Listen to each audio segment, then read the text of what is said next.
दोस्तों, चुनाव आयोग की परेशानी एक नहीं, दो नहीं, बल्कि तीन तीन सांसदों के जरिए बढ़ा दी गई है। इस वक्त की बड़ी खबर, बड़ी जानकारी आपके सामने रखने वाली हूं दोस्तों कि कैसे चुनाव आयोग पर राहुल गांधी के जरिए जो बड़े बड़े आरोप, बड़ा बड़ा खुलासा किया गया है और उन आरोपों का राहुल गांधी और कांग्रेस के जरिए जवाब मांगा जा रहा है। पूरा विपक्ष इस वक्त एक साथ खड़ा हुआ है दोस्तों।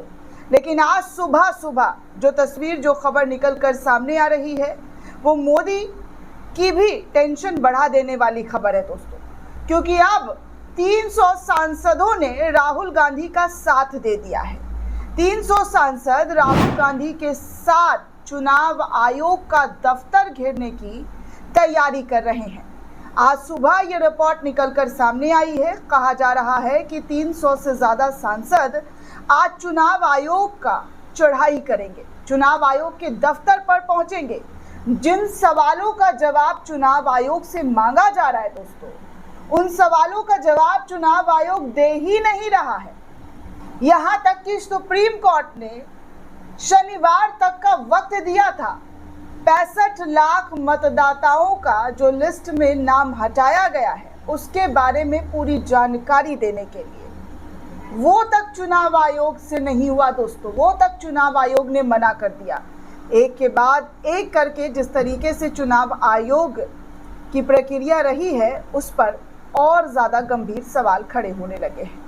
आपको तमाम रिपोर्ट, तमाम जानकारी दूंगी, लेकिन उससे पहले आपको बता दूं कि इस वक्त बिहार में जो एसआईआर कराया जा रहा है उसको लेकर भारी बवाल उठ गया है दोस्तों।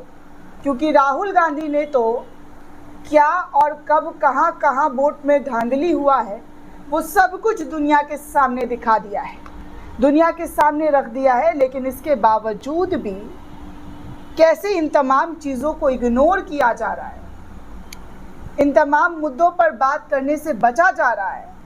यहाँ तक कि भारतीय जनता पार्टी जवाब दे रही है चुनाव आयोग के बिहाफ में, ये तक बोला जा रहा है दोस्तों।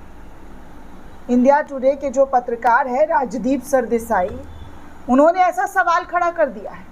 उन्होंने बोला कि बात राहुल गांधी ने चुनाव आयोग से पूछा, सवाल चुनाव आयोग से किया गया तो संबित पात्रा और किरण रिजिजू क्यों बीच में आ रहे हैं बचाव करने के लिए, क्यों चुनाव आयोग के वक्ता बनकर बैठ गए। ऐसी चीज़ें हो रही है दोस्तों। खैर, आपको बता दूं कि आज संसद का जो सत्र है वो फिर से शुरू हो गया है। लेकिन सत्र शुरू होने से पहले विपक्षी सांसदों ने एक साथ खड़े होकर, जी हाँ, एक साथ खड़े होकर राहुल गांधी का सपोर्ट, समर्थन कर दिया है। 25 दलों के 300 एमपीज का आज मोर्चा निकलेगा। पुलिस ने हालांकि मंजूरी देने से इनकार कर दिया है, लेकिन फिर भी 25 दलों के 300 एमपी सड़क पर उतरकर, जी हाँ, संसद में तो मुद्दा उठ ही रहा था, अब सड़क पर उतरकर चुनाव आयोग के दफ्तर को घेरने की बात की जा रही है, चुनाव आयोग को घेरने की बात की जा रही है। बिहार में विशेष गहन मतदान पुनरीक्षण, मतदाता सूची में गड़बड़ी और चुनावों में कथित धांधली के खिलाफ लोकसभा में विपक्ष के नेता राहुल गांधी की अगुवाई में विपक्षी इंडिया अलायंस के करीब 300 सांसद आज संसद भवन से चुनाव आयोग तक पैदल मार्च करने वाले हैं। इनमें विपक्ष के 25 दलों के सांसद भी शामिल होंगे। बड़ी बात यह है कि दिल्ली पुलिस ने अभी तक इस मार्च की अनुमति नहीं दी है इन तमाम सांसदों को दोस्तों। दिल्ली पुलिस सूत्रों के मुताबिक किसी सांसद ने ऐसी अनुमति मांगी नहीं है। ऐसे में जब विपक्षी सांसद संसद के बाहर सड़क पर संग्राम करते हुए दिखाई दे सकते हैं, एक वरिष्ठ अधिकारी ने नाम ना छापने पर हिंदुस्तान टाइम्स को बताया है कि पुलिस की अनुमति के लिए कोई औपचारिक अनुरोध प्रस्तुत नहीं किया गया है। पुलिस के सामने इस तरीके की कोई जानकारी नहीं आई है। हालांकि निर्वाचन आयोग सचिवालय ने कांग्रेस सांसद जयराम रमेश को जवाबी पत्र लिखकर आज दोपहर 12 बजे मुलाकात और बातचीत का समय तय किया है। इस चिट्ठी में कहा गया है चूंकि जगह कम है और पार्किंग स्पेस की दिक्कत है, इसलिए अधिकतम 30 लोग ही मार्च करने के लिए बैठक में शामिल हो सकते हैं। इसी बीच दिल्ली पुलिस ने चुनाव आयोग के बाहर बैरिकेड्स तक लगा दिए हैं ताकि किसी भी तरीके का कोई भी हंगामा होता है तो वो मुस्तैदी से उसे रोक सके। इंडिया गठबंधन के प्रमुख घटक दल कांग्रेस के पूर्व अध्यक्ष और लोकसभा विपक्ष के नेता राहुल गांधी का सीधा आरोप है कि चुनाव आयोग भाजपा के साथ मिलकर वोट चोरी करवा रही है और भाजपा को फायदा इससे पहुंच रहा है। राहुल गांधी के आवास पर पिछले सप्ताह आयोजित डिनर पार्टी में इस विषय पर चर्चा के बाद ये तय हुआ था कि जी हां, गठबंधन दल सांसद इस मुद्दे पर संसद में मुख्य द्वार जो है मकर द्वार, वहां से चुनाव आयोग के कार्यालय तक ट्रांसपोर्ट भवन होते हुए मार्च करने वाले हैं। इसमें संसद के दोनों सदनों के सदस्य हिस्सा लेंगे।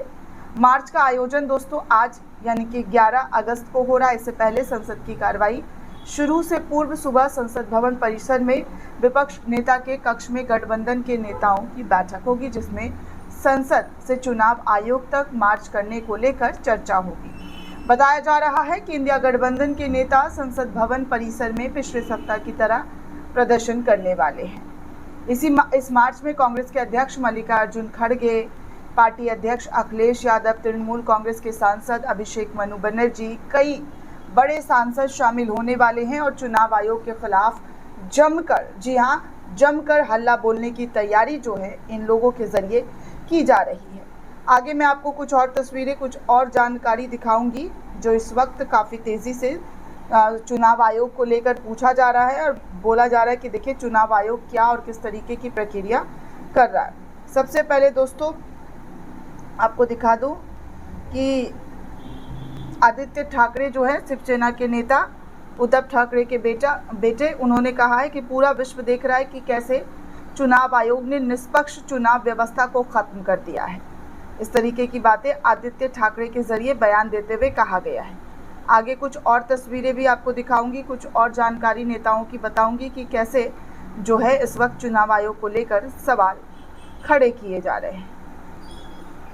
देखिए पत्रकार, वरिष्ठ पत्रकार है रवीश कुमार, उनके ज़रिए भी बयान आया है कि चुनाव आयोग को कहना चाहिए कि हम आयोग नहीं रंगदार हैं।